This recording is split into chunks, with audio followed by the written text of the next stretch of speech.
पितृपक्ष में भूलकर भी न करें ये 6 गलतियां। पितरों का आशीर्वाद पाने के लिए पितृपक्ष का समय सबसे खास होता है, जिन्हें श्राद्ध कहा जाता है। श्राद्ध के दौरान पूर्वजों को सम्मान देने और उनकी आत्मा शांति के लिए पिंडदान किया जाता है।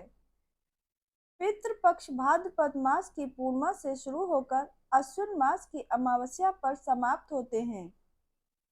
इस वर्ष 17 सितंबर 2024 से इसकी शुरुआत हो रही है, जिसका समापन 2 अक्टूबर को होगा।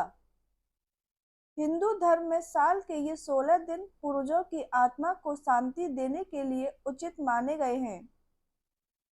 शास्त्रों के अनुसार श्राद्ध अवधि के दौरान हम सभी के पूर्वज धरती पर आते हैं।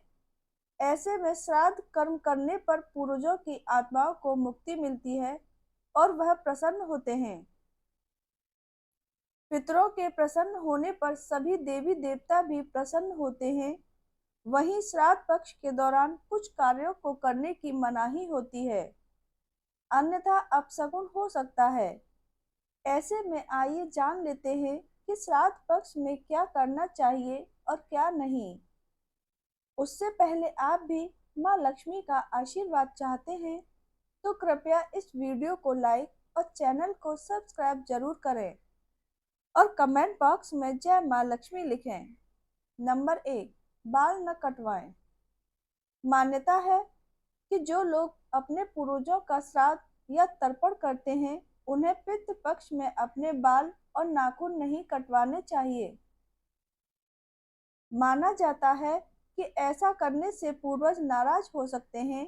साथ ही कहा जाता है कि पितृ पक्ष में पूर्वज किसी भी वेश में अपना भाग लेने आ सकते हैं।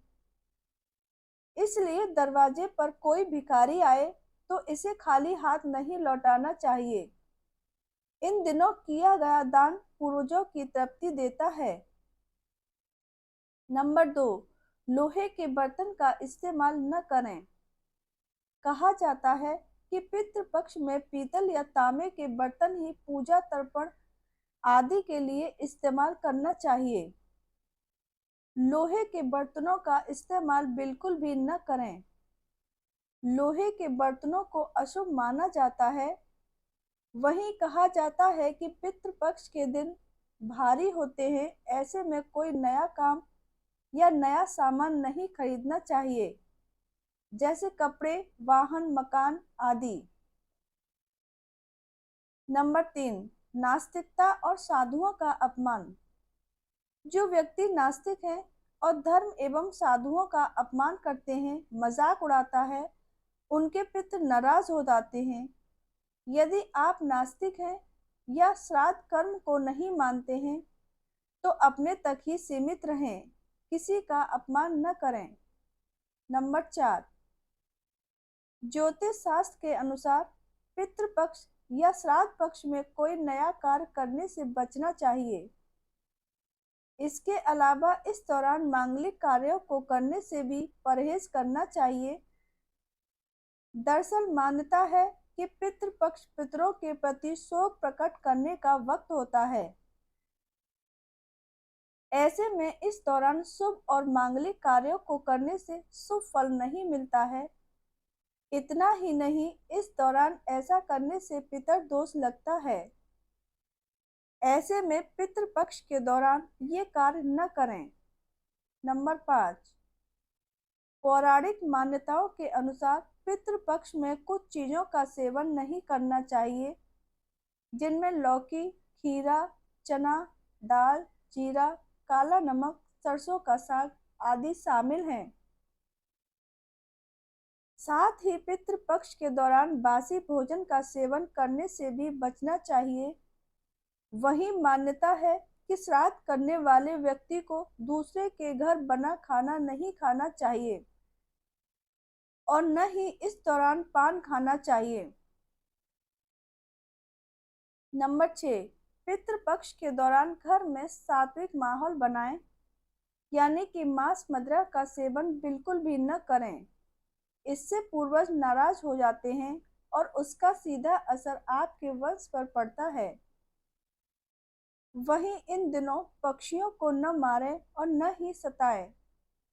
माना जाता है कि अगर पितृपक्ष के दौरान कोय की सेवा करते हैं तो पितृ प्रसन्न होते हैं और सुख समृद्धि का आशीर्वाद देते हैं। आइए जानते हैं पितृपक्ष में क्या करना चाहिए।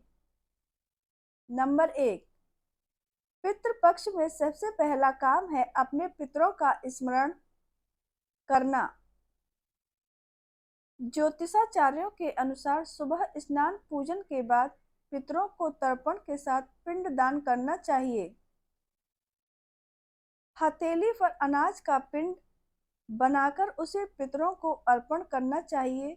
इसके अलावा गंगा जल, कुश, काले तिल, फूल फल और दूध व उनसे बने पकवान अर्पण करना चाहिए।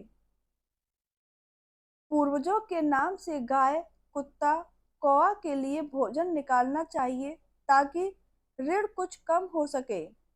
नंबर 2, पिता का श्राद्ध पुत्र करता है। पुत्र के न होने पर पत्नी को श्राद्ध करना चाहिए। पत्नी न होने पर सगा भाई श्राद्ध कर सकता है। एक से ज्यादा पुत्र होने पर बड़े पुत्र को श्राद्ध करना चाहिए।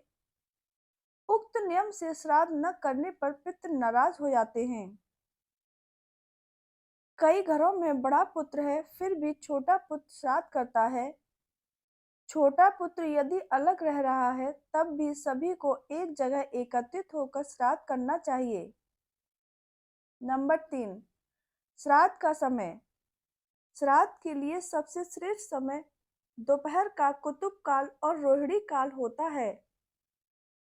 कुतुब काल में किए गए दान का अक्षय फल मिलता है। प्रातः काल और रात्रि में श्राद्ध करने से पितृ नाराज हो जाते हैं। कभी भी रात में श्राद्ध न करें क्योंकि रात्रि राक्षसी का समय है। दोनों संध्याओं के समय भी श्राद्ध कम नहीं किया जाता है। नंबर 4, पितृपक्ष में आप प्रत्येक दिन स्नान के समय जल से ही पितरों को तर्पण करें। इससे उनकी आत्माएं तृप्त होती हैं और आशीर्वाद देती हैं। धार्मिक मान्यताओं के अनुसार पितृपक्ष के सभी दिन पितरों के लिए भोजन रखें। वह भोजन गाय, कौवा, कुत्ता आदि को खिला दें। ऐसी मान्यता है कि उनके माध्यम से यह भोजन पितरों तक पहुंचता है। इसी के साथ ही चींटी और मछलियों को भी अन्न देना चाहिए। नंबर 5, पितृपक्ष के दौरान प्रतिदिन अपने द्वार पर पितरों के निमित्त एक दीपक जरूर जलाएं। दक्षिण दिशा में पितरों के निमित्त 2, 5, 11 या 16 दीपक जरूर जलाएं।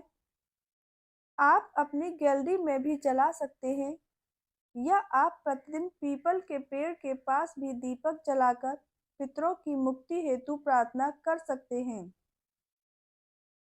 वीडियो को एक लाइक और चैनल को सब्सक्राइब करना न भूलें और वीडियो के अंत तक बने रहने के लिए धन्यवाद।